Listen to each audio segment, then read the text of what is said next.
Bom dia, irmãos, graça e paz a todos. Salmo de número 92. Bom é render graças ao Senhor e cantar louvores ao teu nome, ó Altíssimo. Anunciar de manhã a tua misericórdia e durante as noites a tua fidelidade. Estamos aqui reunidos nessa manhã de domingo para anunciar a fidelidade, a misericórdia de Deus sobre nossas vidas. E assim nós iniciamos a nossa escola dominical dessa manhã. Que os irmãos sejam abençoados neste dia. Vamos também agora nesse momento fazer uma oração de agradecimento. Oremos, irmãos. Senhor, nós te contemplamos a tua graça, a tua misericórdia dada por nós nessa manhã de domingo, Senhor. Aqui estamos reunidos, ó Pai, igreja do Senhor, para louvar e bendizer o teu santo nome, Senhor. Porque tu operas em nossas vidas, ó Pai. Operas, Senhor, de todas as formas, de todas as maneiras, ó Pai. Nós somos gratos, ó Pai, por tudo e por todos, ó Pai, que nos ouvem a tua palavra, que vão cantar hinos a ti, ó Pai. Senhor, nós queremos agradecer a nossa igreja, Senhor. Que ela continue crescendo, ó Pai, espírito em graça diante de ti, Senhor. E, Senhor, que não seja nada nesse mundo, Senhor, que nos tire esse privilégio de estarmos em comunhão contigo, Senhor. Abra os corações dos nossos irmãos para entendermos que, Senhor, nós somos a igreja do Senhor aqui em Caraguá, e que precisamos uns dos outros, em amor, vivemos uma vida em comunhão com todos nós, ó Pai. Em nome de teu Filho Jesus que pedimos e agradecemos, com perdão de nossos pecados. Amém. Irmãos, abrimos nossos hinários no hino de número 318 e cantemos este hino, Ceifeiros da Seara Santa, que fala que nós somos ceifeiros, nós estamos aqui para colher os frutos que Deus nos faz, o fruto do nosso trabalho na obra de Deus. Vamos entoar esse hino para a honra e glória de nosso Deus. Hino de número 318.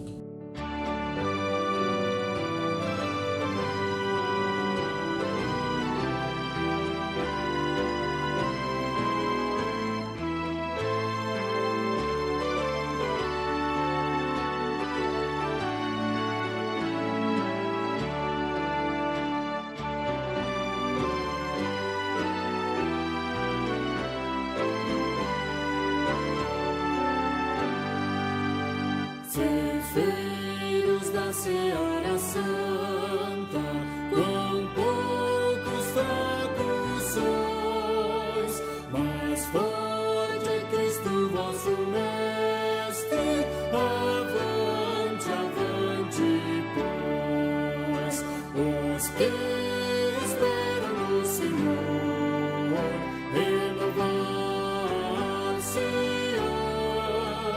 crescerão, subirão até as alturas, correrão e sem fadiga andarão, sem se cansar.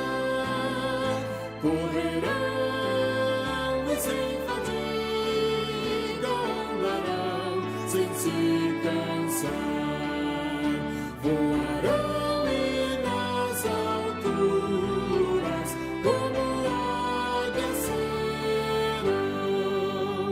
cansados, tristes, sem alento, deixai-vos de chorar. Se onipotente é vosso Mestre, por que desanimar? Os que esperam no Senhor, renovar-se-ão, crescerão, subirão até as alturas, correrão e sem fadiga andarão, sem se cansar. Correrão e sem fadiga andarão, sem se cansar.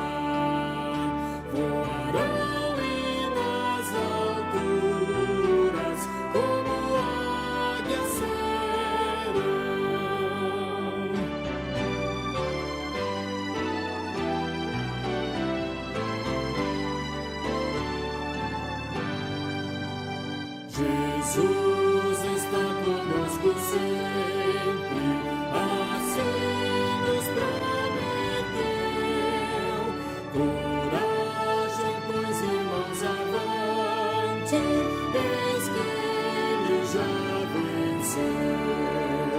Os que esperam no Senhor renovar-se-ão, crescerão em vigor, subirão até as alturas, correrão e sem fadiga andarão, sem se cansar, correrão e sem fadiga andarão, sem se cansar, voarão e nas alturas, como águias serão.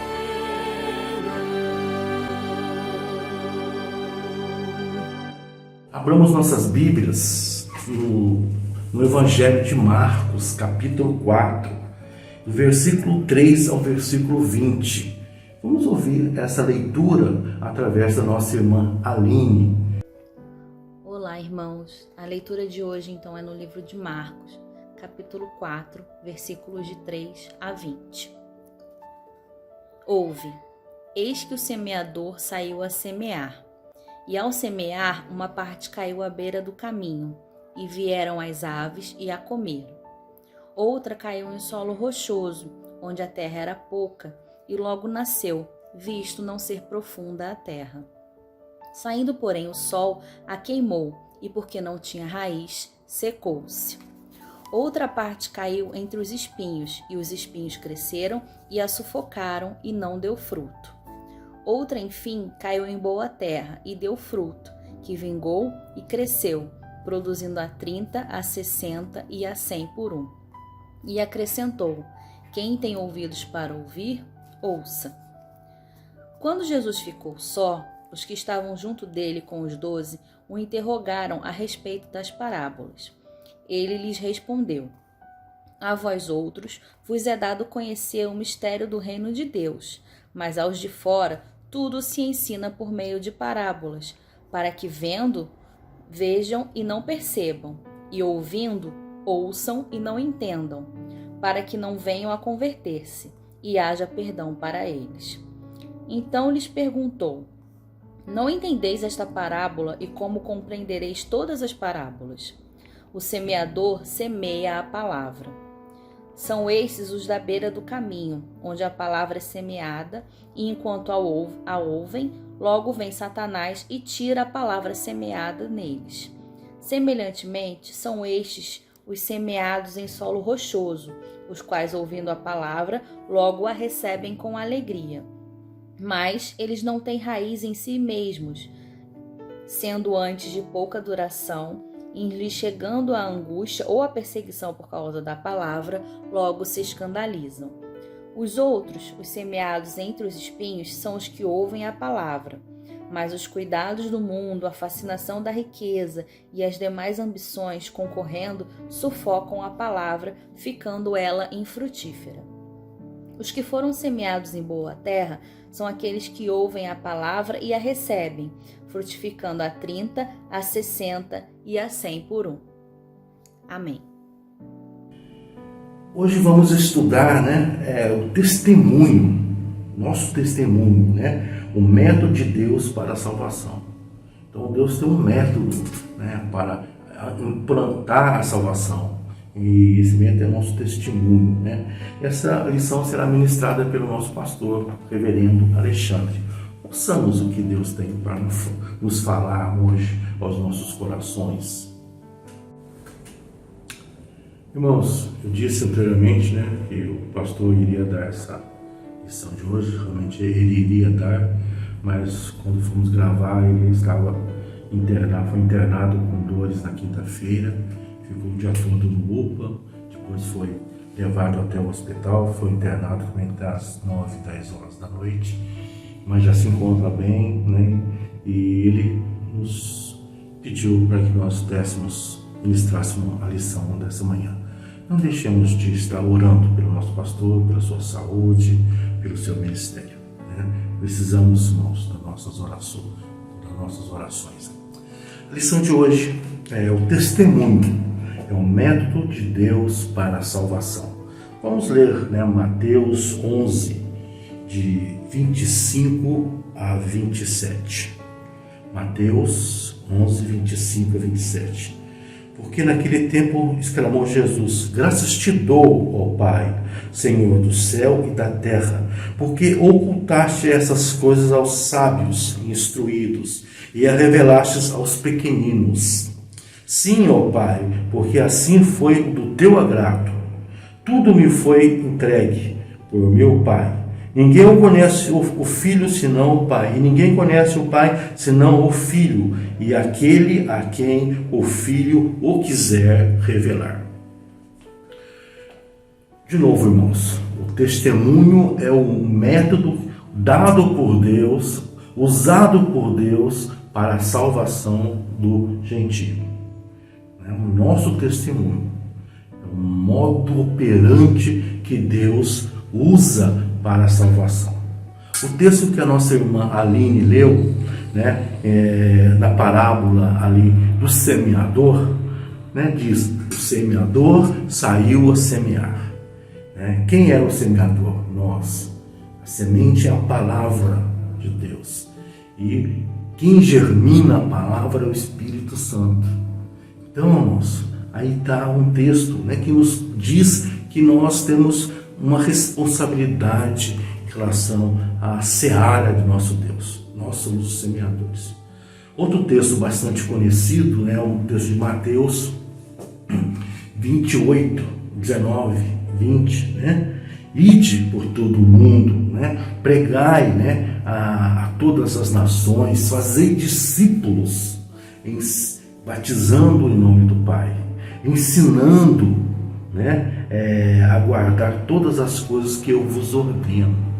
Aqui, irmãos, é uma ordem, é um imperativo que Deus nos dá. Ide a todo mundo, pregai o Evangelho a todas as nações, todas as tribos, todos os povos, batizando em nome do Pai. Então nós temos autoridade, Deus nos dá autoridade, Deus nos dá uma ordenança com autoridade para batizarmos em nome do Pai, do Filho e do Espírito Santo e ensinarmos essas pessoas, instruí-las no caminho, instruí-los na palavra de Deus, né, como vos tenho ordenado.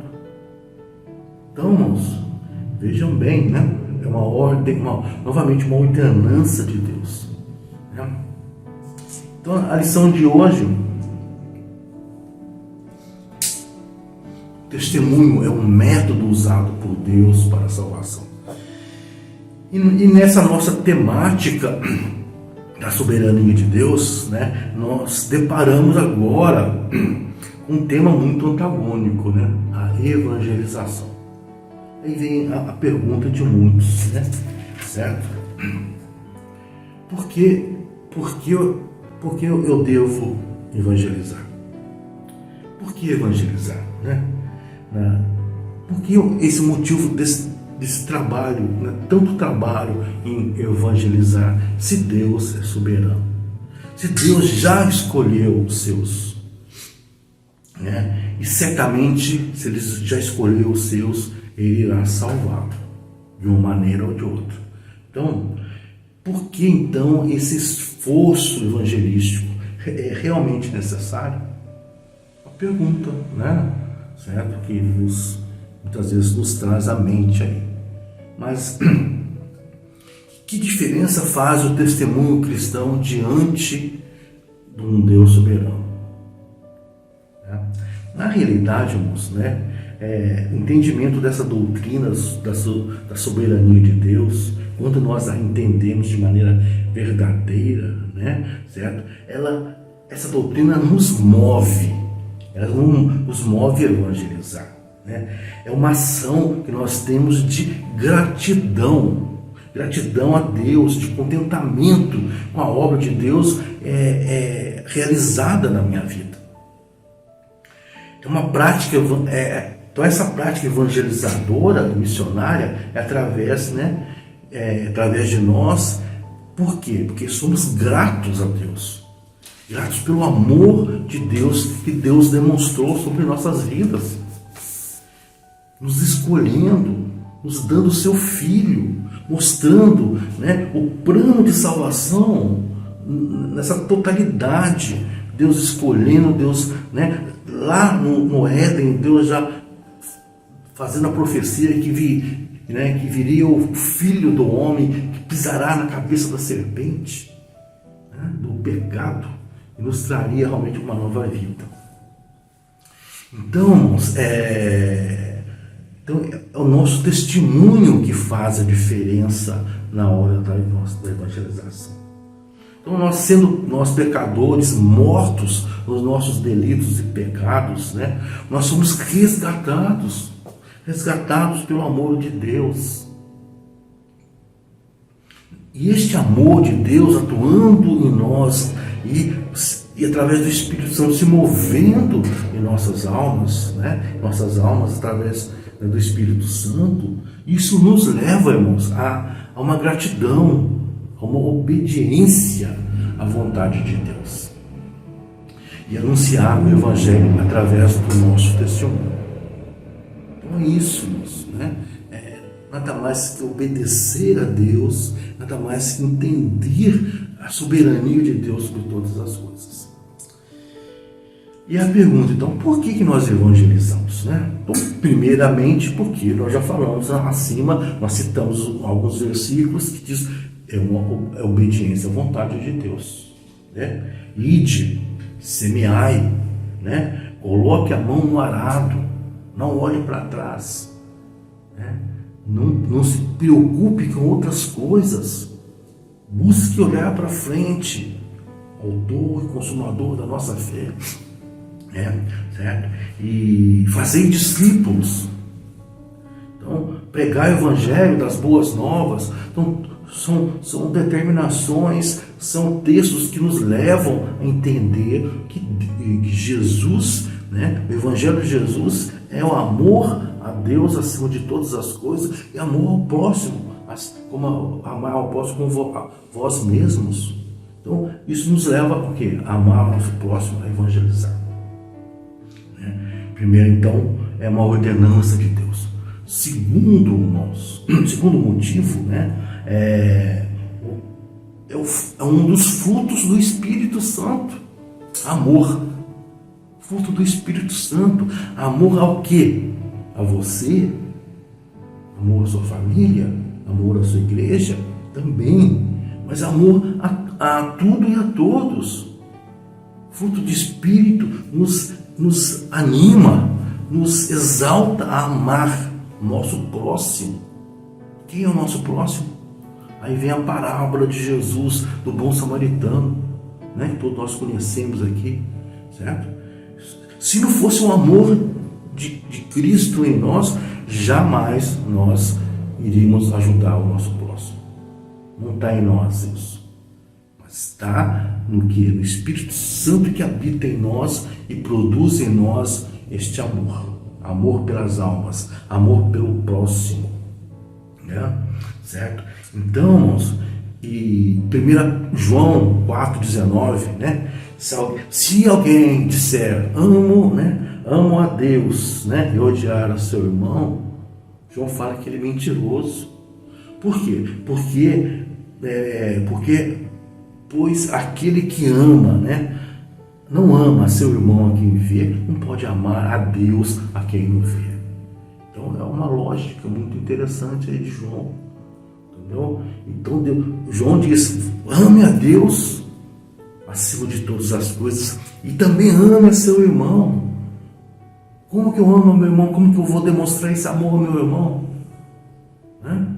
Sendo humilde, sendo manso, sendo tardio em irar-se e dando testemunho, pregando a palavra através do nosso testemunho, através dessa ação missionária que nós temos que pregar o Evangelho. Então parece, irmãos, que existe uma contradição. Pensando racionalmente, aí parece que existe uma contradição entre o fato de Deus ter os seus eleitos já pré-determinado, pré-estabelecido, né, certo? E Deus nos ordenar evangelizar, né? Qual seria o sentido de evangelizar se não sabemos quem Deus quer salvar? Outra pergunta aí que muitas vezes, né, somos contemplados aí, né? Mas qual que é o objetivo de nós evangelizarmos se nós não sabemos quem irá salvar? Então, irmãos, a resposta é muito simples para essa pergunta. Certo? Muito simples, né? Deus é soberano.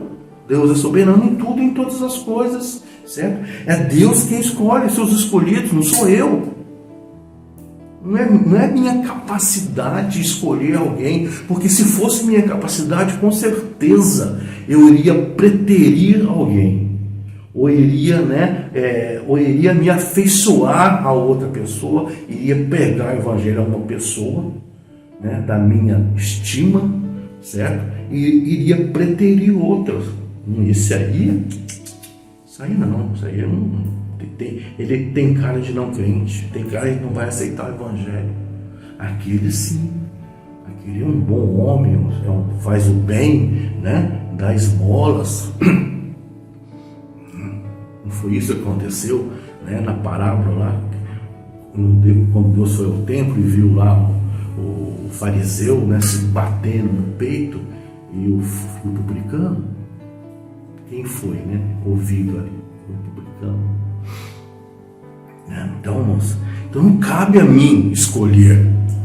Isso é um ato exclusivo da soberania de Deus. Cabe a mim pregar o evangelho. Sabendo ou não quem será salvo. Sabendo ou não. A minha função a minha responsabilidade como cristão é pregar o evangelho. Deus, já na sua soberania, já escolheu todos. E a mim não cabe evangelizar, dar o meu testemunho. Essa é a nossa responsabilidade pessoal nesse processo da salvação. Deus deu o seu Filho, Jesus morreu, né? Jesus ressuscitou, Jesus foi assunto ao céu, ele nos restaura, Ele nos regenera, Ele nos justifica, Ele nos dá a fé para que nós possamos ouvir, entender a palavra de Deus, e Ele pede para nós dar o nosso testemunho, evangelizar todas as pessoas, né? É simples assim, irmãos. Deus está no controle de todas as coisas. Deus age da maneira, né? Essa é a maneira que Deus escolheu. Esse é o método que Deus escolheu. O método não é seu. O método não é meu. É de Deus. Né? Certo?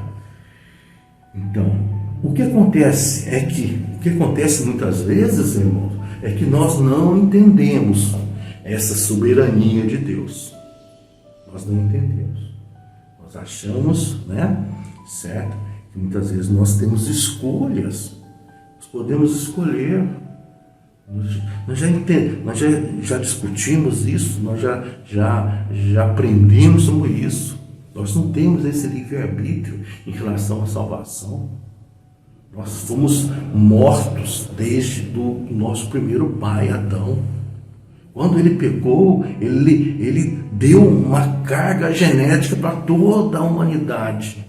Somos pecadores, estamos mortos nos nossos delitos e pecados. E mortos, irmãos, não tem vontade. Morto não tem vontade. Morto não tem escolha. Mesmo que, né? Porque a nossa escolha já é pecaminosa por natureza. Então, aí nós nós entendemos a soberania de Deus e queremos questionar Deus. Questionamos Deus em todas as coisas. Mas Senhor, porque eu sou olha essa pessoa aqui, boa, né? Ela faz ofertas, ela ganhou o prêmio Nobel da Paz, Ela foi, né, lá para os Emirados Árabes, ela deu a sua vida lá em função dos pobres, dos oprimidos. Por que não ela? Essa semana, na quinta-feira, nós estudamos lá a soberania de Deus também. O presbítero Rogério falou sobre isso também, de uma maneira muito simples, né? Poxa, Deus usou os reis, né? Alguns reis ali, né? Em benefício do povo de Israel, né? Rei Nabucodonosor, Dário, né? Certo? Tantos reis ali usou, né? E os reis foram usados por Deus, né? A benefício do povo, mas não quer dizer que eles se converteram ao Evangelho, né? Tanto é que é interessante, né? O Deus de Daniel, o Deus dos egípcios, o Deus de Israel, no momento nenhum esses reis falaram: o meu Deus, o meu Senhor, né? Então, nós não podemos entender, né, a soberania de Deus dessa maneira, questionando Deus, né? Questionando a Deus, ou então, por que o Senhor fez isso, por que o Senhor fez aquilo, por que não é assim, por que não é assado, né? Ficamos num discurso aí politicamente correto. Ah, mas ele é bom, ele faz isso. Ou então, polarizando Deus, né? Batendo ali na mesma tecla ali. Deus responde com texto, você retruca. Deus responde com um texto bíblico, você retruca. Deus responde com a palavra dele, você questiona, né, irmãos? Aí, né, como nós quiséssemos mudar a ideia de Deus, um Deus soberano, um Deus que gerou a eternidade já toda pronta, tudo já vai acontecer de acordo com a sua vontade.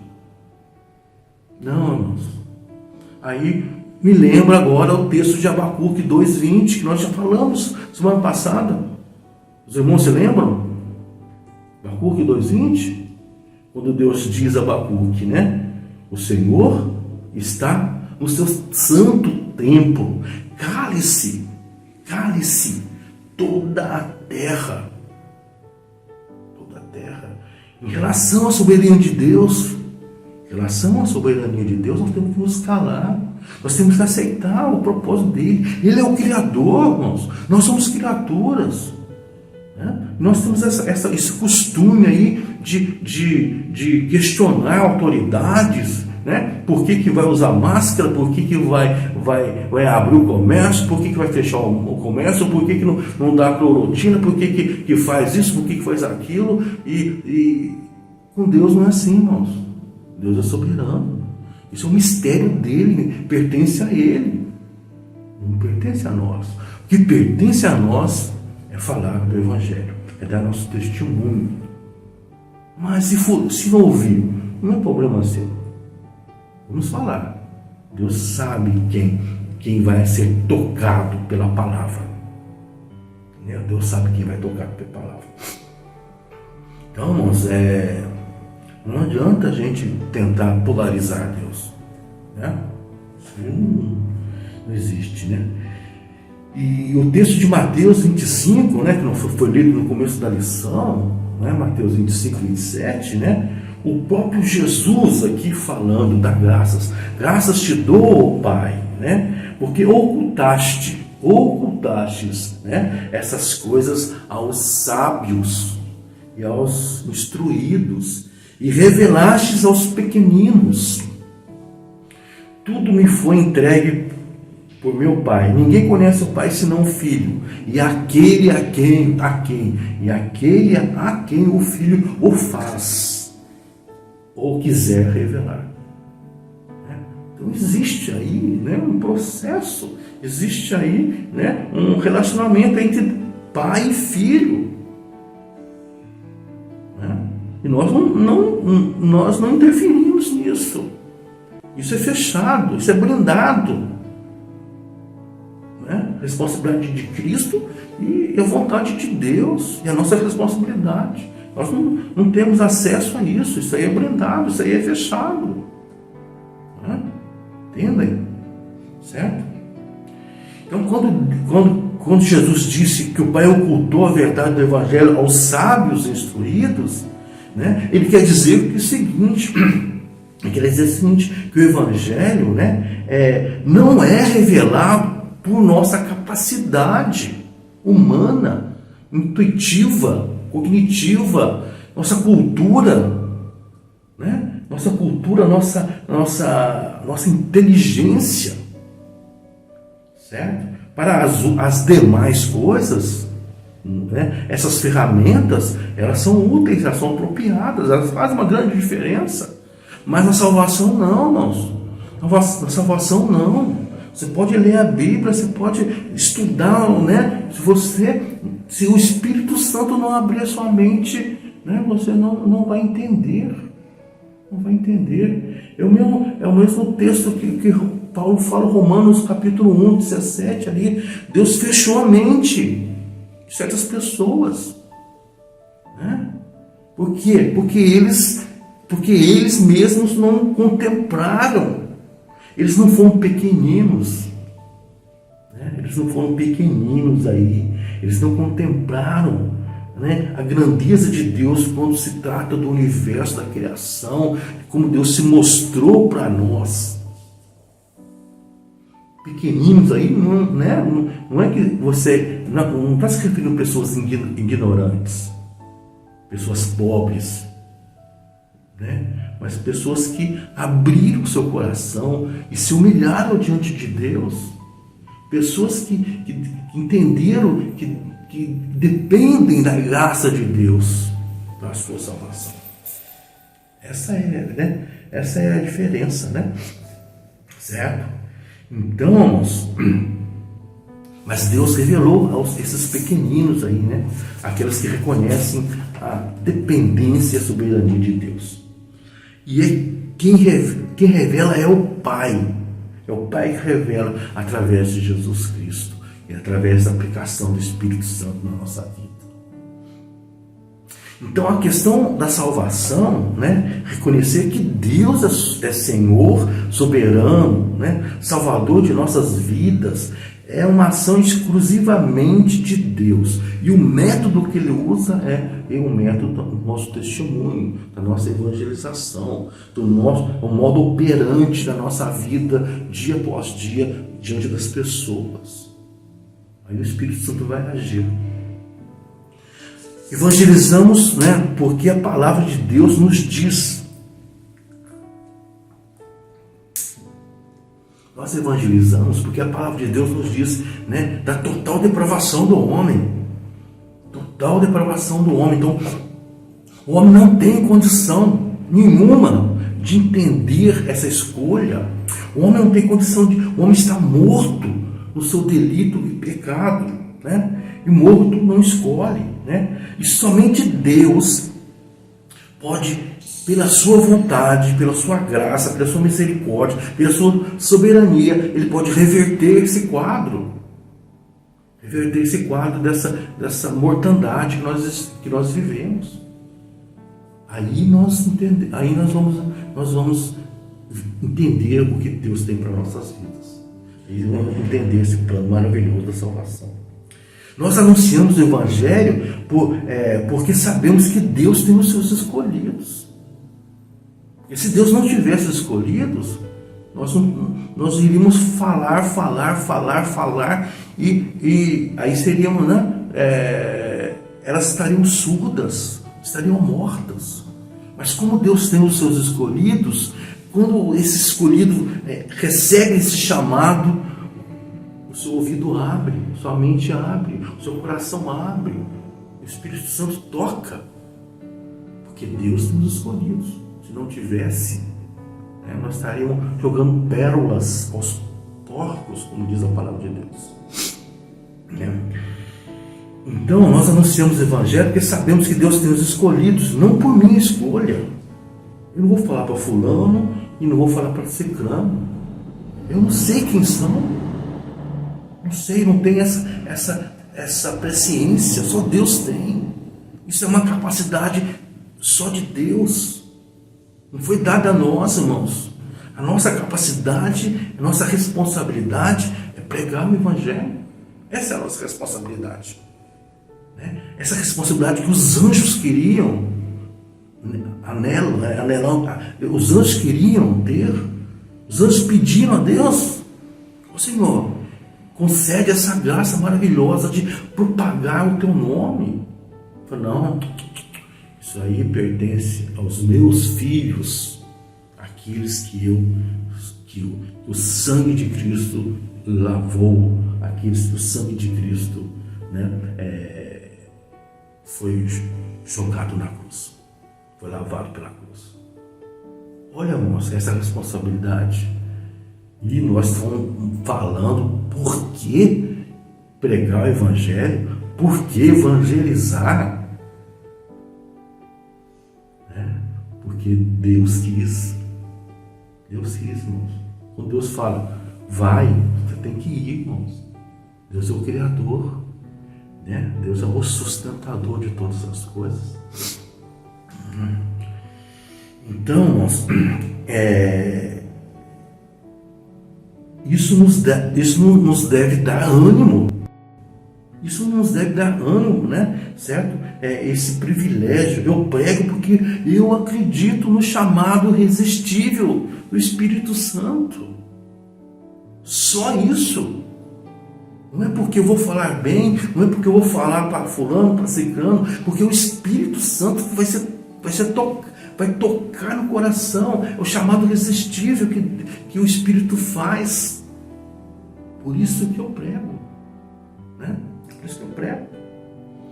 O ato não é meu de falar, o ato não é meu de convencer, nem do ouvinte, mas o do Espírito Santo. É Ele quem convence o pecador do pecado, da justiça e do juízo.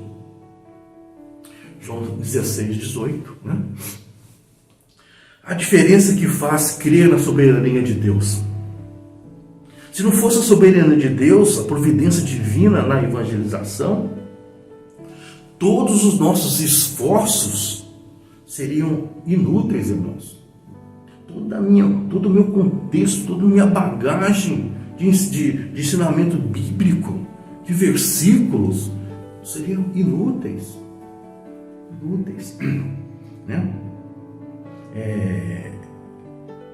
Só a soberania de Deus pode efetivar essa maneira, de maneira infalível, utilizando seres infalíveis e pecadores, como nós. Somos seres falíveis e pecadores, mas através do Espírito Santo, da ação de Deus, essa palavra se torna infalível. Certo? Então, entendemos que o anúncio do Evangelho são totalmente da vontade de Deus, da capacidade de Deus e não do homem. O que nos cabe então, irmãos? Pregar a palavra de Deus, orar, isso nos cabe, e viver à luz das Escrituras e do Evangelho. Certo? É através do nosso testemunho, através do meu testemunho de vida, que nós crentes, da nossa obediência ao chamado que nós recebemos, ao ide que nós recebemos, ao semeai que nós recebemos, sendo Deus soberano, tendo os seus eleitos, a evangelização faz todo sentido, porque Deus tem os eleitos dele. Estão ali no campo, esperando para ser colhidos. E é responsabilidade nossa, dos ceifeiros da seara santa, colher através do Espírito Santo. Então, pois só Ele é poderoso para salvar o pecador. Se não fosse a graça soberana de Deus, com a presença do pecado, irmãos, certo? Não haveria nenhuma esperança para ninguém, não faria sentido evangelizar. Mas é a graça de Deus, a graça de Deus que opera no pecado. Se não fosse a graça de Deus não operando diante desse pecado nosso, Nós poderíamos falar, que não teríamos resultados. Mas é a graça de Deus soberano, a soberania de Deus. Deus é soberano, né? E por isso Ele ordenou todas as coisas, tanto ao eleger seus santos, como um método pelo qual iria chamá-los. A doutrina da graça nos dá consciência da nossa responsabilidade da evangelização. Então nós somos chamados à evangelização, porque nós entendemos que todo pecador, ele está em pecado. Só quando Deus chama essa irresistível graça que pode resolver a situação dele. Por isso Deus nos escolheu assim. Então devemos lembrar sempre que Deus, em sua soberania, escolheu a quem salvar, e que os seus eleitos ouviram as boas novas do Evangelho por meio do testemunho do cristão, por meio de alguém, dos seus filhos. É Deus fazendo a sua obra através de nós, suas criaturas, que fomos criados para louvar a Deus e anunciar o Evangelho. Por isso é necessário vivermos uma vida que agrada a Deus, uma vida e andarmos de acordo com a sua vontade. É isso que nós devemos fazer, andar de acordo com a sua vontade, fazer o que Deus nos ensina, a amar o próximo acima de todas as coisas. Não deixemos de dar nosso testemunho, irmãos. Você não sabe quem irá ouvi-lo com os ouvidos do Espírito, mas Deus sabe. Deus sabe. E Deus quer usá-lo para isso. Deus criou-nos para isso, irmãos. Para adorar a Deus e para anunciar o seu Evangelho. Que Deus nos abençoe. Que Deus nos faça entender, que o nosso testemunho de vida é importante para a salvação de todo aquele que crê. Amém, irmãos. Irmãos, que Deus nos abençoe, que Deus realmente fale ao nosso coração, faça uma obra em nossas vidas, que nós possamos dar testemunho em todos os sentidos, para todos os povos, para todos em nossa casa, nossa família, nosso trabalho, na nossa igreja, que nós possamos viver uma vida de testemunho diante de Deus. Também agora vamos ouvir aí o departamento infantil, a lição ministrada para as nossas crianças, uma linguagem aí apropriada, através da nossa professora Sandra.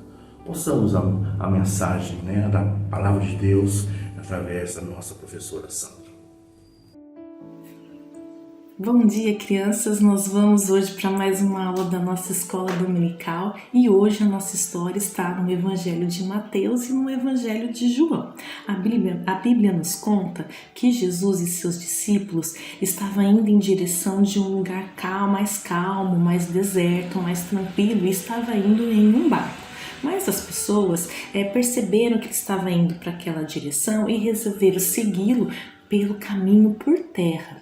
E Jesus prosseguiu e foi na sua viagem. Quando chegou à margem, quando ele desembarcou, ele logo já viu que ali tinha uma multidão de pessoas que estavam o aguardando. Então, ele ficou compadecido daquelas pessoas e ele curou os enfermos.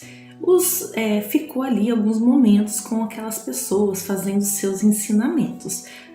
Aí os discípulos chegaram para Jesus e falaram: olha, Jesus, a hora já está avançada, já está ficando tarde, seria melhor então que o Senhor despedisse dessas pessoas para que elas retornassem para suas casas, para conseguir se alimentar. Aí Jesus olhou para os discípulos e falou para eles: não há necessidade de despedir das pessoas, porque vocês mesmos não os dão de comer. Os discípulos ficaram surpreendidos com aquela resposta, mas como nós vamos dar de comer para tanta gente, não dá tempo de ir comprar e também não temos dinheiro, Aí os discípulos falaram para Jesus: mas Jesus, o que temos aqui é apenas um rapaz com 5 pães e 2 peixes, né? Aí Jesus então pediu para aquelas pessoas se sentarem, né, na relva, que é como um matinho, como se fosse a graminha. As pessoas sentaram, Jesus pegou 5 pães e os 2 peixes, os abençoou, olhando para o céu, e partiu o pão e deu para os discípulos para distribuir para aquelas pessoas.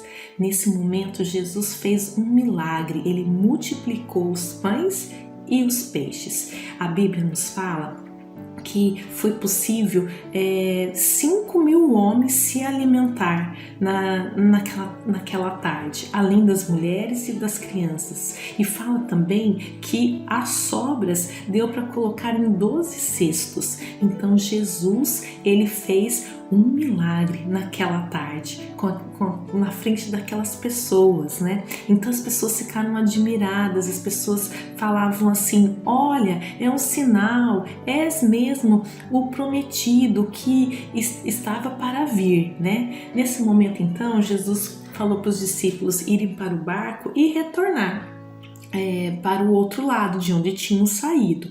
E Jesus falou assim: eu vou despedir das pessoas e eu logo vou.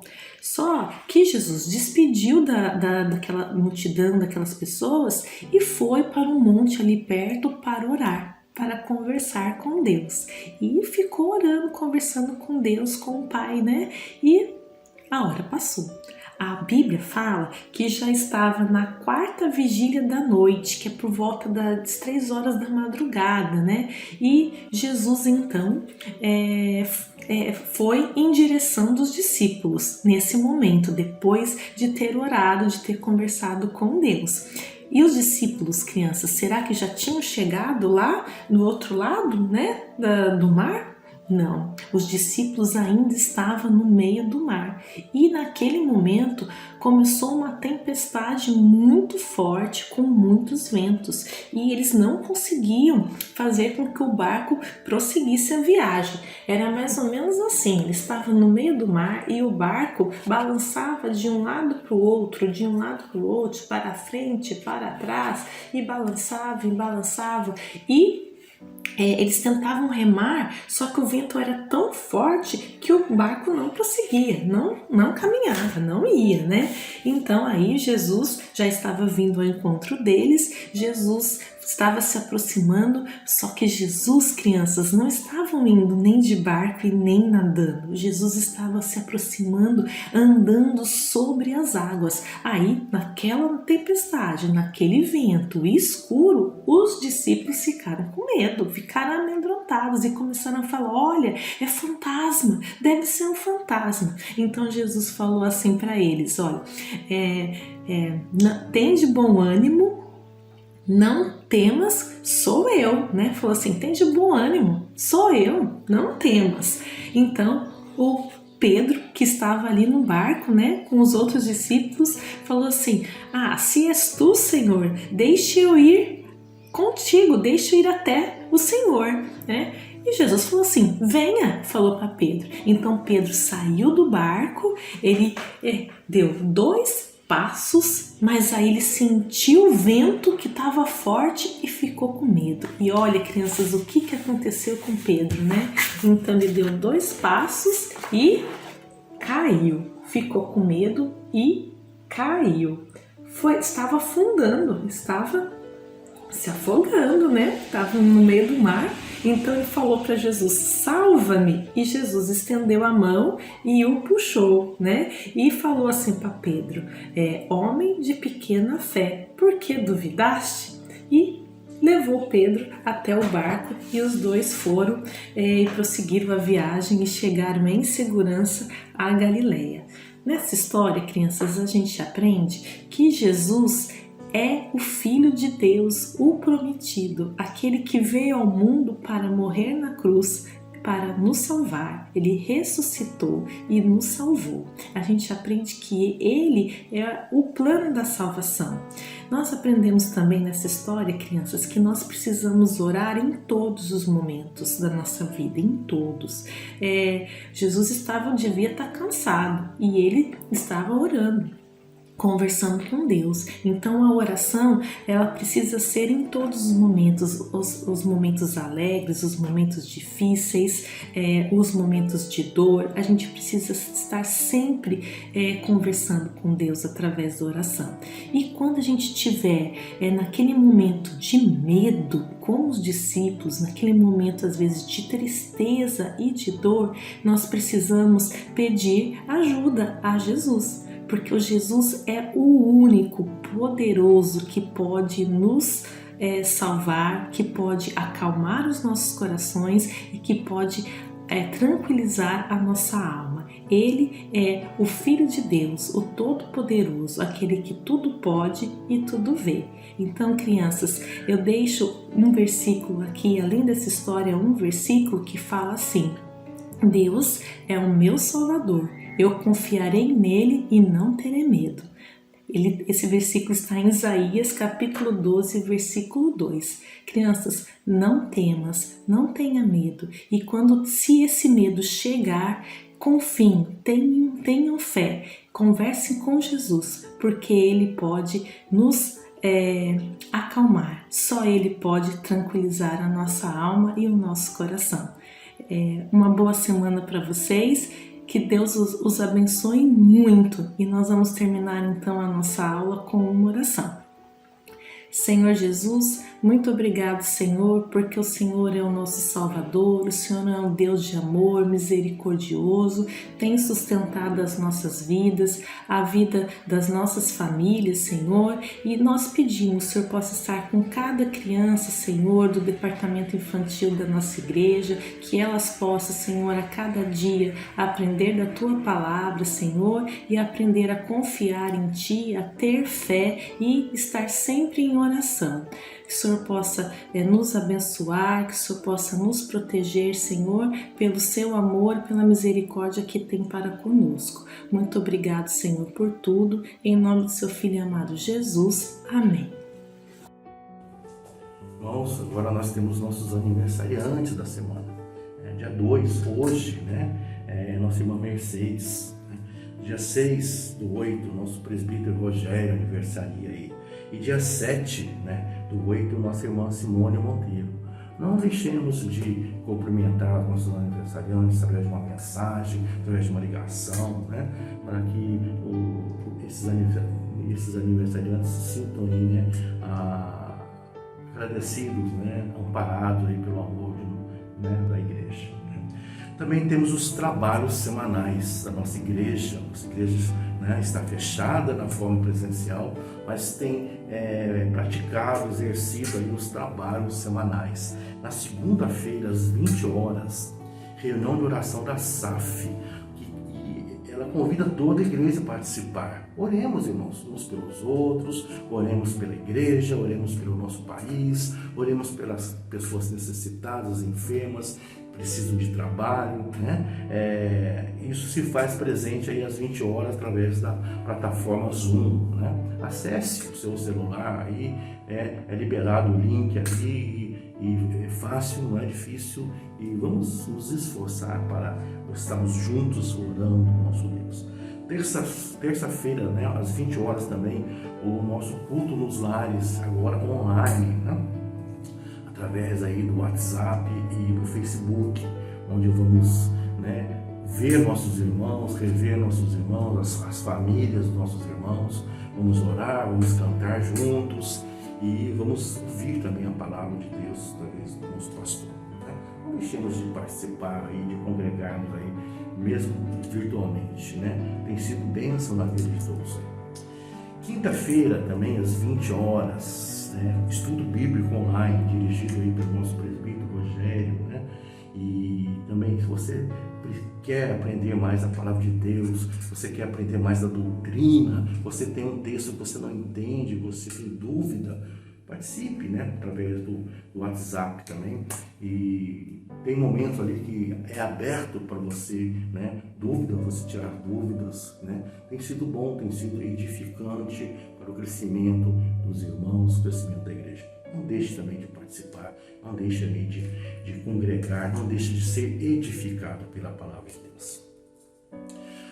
Nossos avisos semanais, né, ainda são os mesmos, irmãos. O projeto Celeiro, nós temos aí, né, disponibilizado cestas básicas para ajuda mútua, né, de tanto irmãos crentes como não crentes. Né? Se você tem alguma família que está vendo que está necessitada, procure a igreja, procure aí, né, a direção, os presbíteros, os diáconos, o pastor.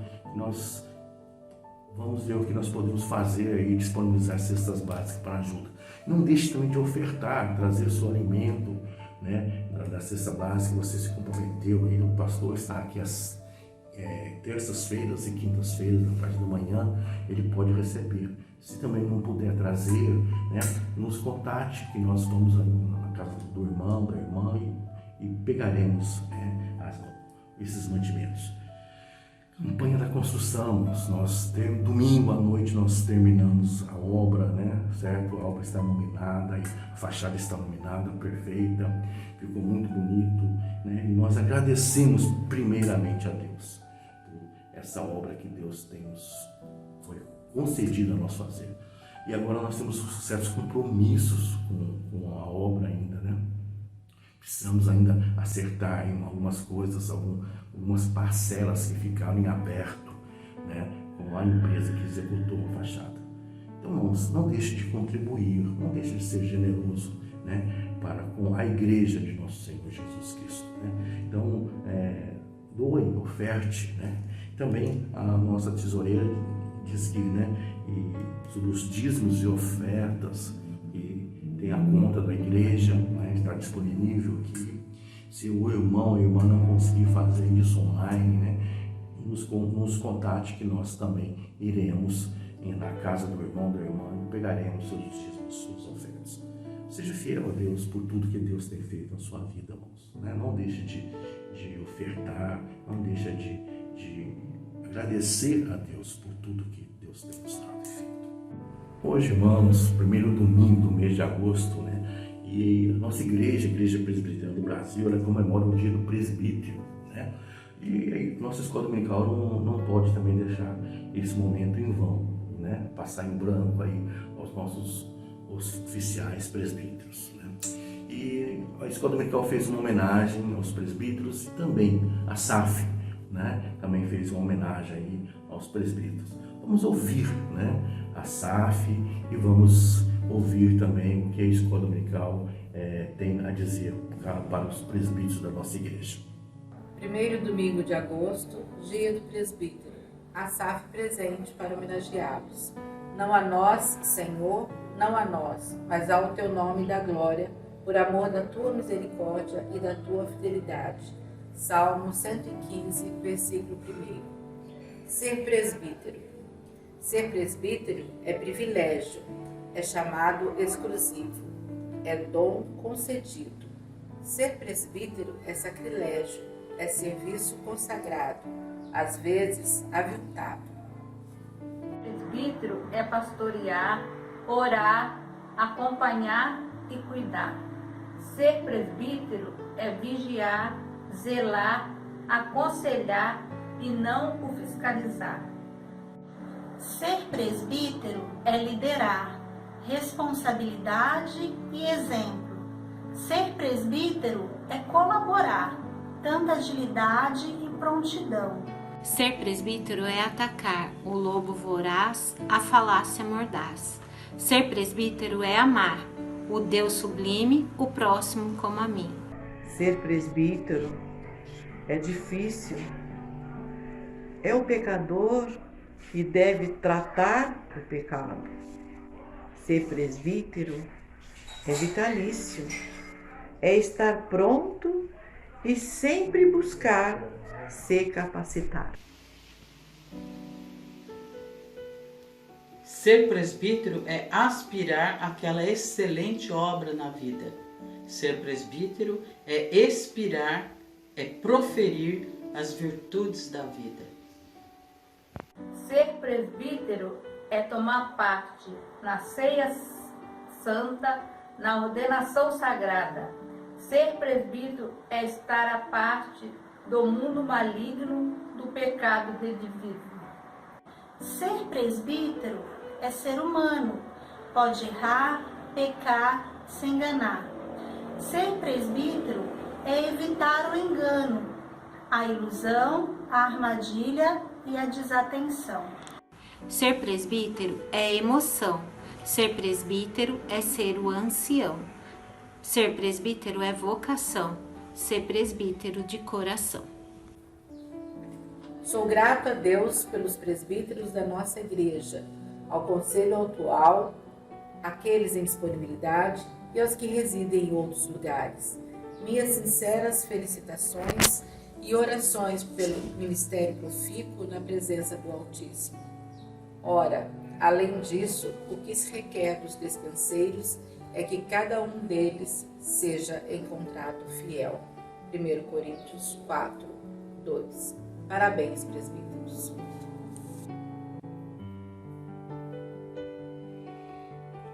Eu quero deixar um texto aqui para os nossos presbíteros. Os presbíteros que lideram bem a igreja são dignos de dupla honra, especialmente aqueles cujo trabalho é pregar o Evangelho e o ensino da palavra de Deus. É 1 Timóteo 5,17, Paulo dizendo aí que os presbíteros são realmente pessoas aí que são dignas de honra, e para que o Evangelho seja anunciado, o Evangelho seja pregado na nossa igreja. Os presbíteros têm essa responsabilidade, esse privilégio, que busquem realmente viver uma vida na presença de Deus. Essa é a nossa oração, essa é a nossa homenagem a todos os nossos presbíteros. E, irmãos, vamos então encerrar a nossa reunião, a nossa escola dominical dessa manhã com uma oração. Oremos, Senhor. Pai querido, Pai bondoso, Pai amado, Pai de misericórdia, Pai de fidelidade, nós reunimos aqui na Tua presença para glorificar o Teu santo nome, Senhor, para buscar a Tua presença, Senhor, porque sabemos que Tu és o autor e consumador da nossa fé, Pai. Nós somos gratos por tudo isso, por isso que nós cantamos hinos a Teu nome, Senhor, por isso que nós oramos a Ti, Senhor, porque sabemos que Tu estás no controle de tudo, de todas as coisas, Pai. Obrigado, Senhor, pelo estudo dessa manhã, Pai, que possamos ser testemunhas do Senhor. E nós queremos agradecer também, ó Pai, aos nossos aniversariantes dessa semana, Senhor, que o Senhor pegue na vida, Senhor, o Senhor dirija, Senhor, o Senhor conduza a vida de cada um deles, a vida dos seus familiares, ó Pai. Que eles, Senhor, sentam, ó Pai, edificados cada vez mais pelo trabalho da nossa igreja. Nós agradecemos aí a vida do presbítero Rogério, agradecemos a vida aí da nossa irmã Mercedes, agradecemos a vida, Senhor, da nossa irmã Simone, ó Pai, de toda a sua casa, de toda a sua família, o Senhor esteja presente na vida deles. Também nós agradecemos neste momento nossos presbíteros todos, ó Pai, que foram citados aqui, ó Pai, quer em disponibilidade, quer presbíteros docentes, quer presbíteros regentes, ó Pai, que todos sejam, Senhor, ungidos por Ti, todos, Senhor, estejam com aptidão, Senhor, dedicação à Tua obra, à Tua causa, só, Senhor. Guarda a vida deles, guarda suas famílias, guarda, Senhor, a nossa igreja, ó Pai, nesse dia, todos os dias, Senhor, para que cresçamos e busquemos cada vez mais a Ti. Em nome de Teu Filho Jesus, que pedimos, agradecemos, com perdão de nossos pecados. Amém. Irmãos, e o nosso motto, vamos recitá-lo aí, que encontra em Mateus 5,16. Assim brilhe também a vossa luz diante dos homens, para que vejam as vossas boas obras e glorifiquem a vosso Pai que estás nos céus. Que Deus nos dê um bom dia na presença do Senhor, um dia de testemunho, de vida, e que voltemos mais à noite para também novamente glorificar a nossa igreja através do culto ao Senhor.